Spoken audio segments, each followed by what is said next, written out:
Primeira visita ao cemitério. 23h30. 30 minutos antes do dia dos finados. E neste dia foi muito tenso. K2 estourando no vermelho. Câmera desligando.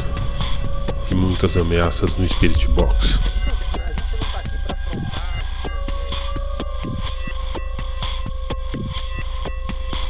Segunda visita ao cemitério. 4h. Uma visita tranquila, sem nenhuma manifestação e nenhum sinal de nenhum MF.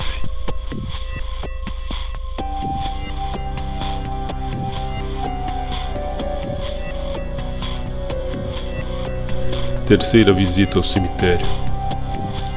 9h30. Será que esta noite o K2 vai disparar? Será que vai chegar ao vermelho? Fique com a gente até o final e você vai ver.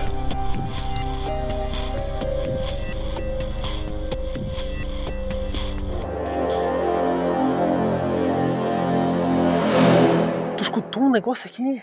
Não, escutei isso. Uca! Tu escutou? Uca! Escutou?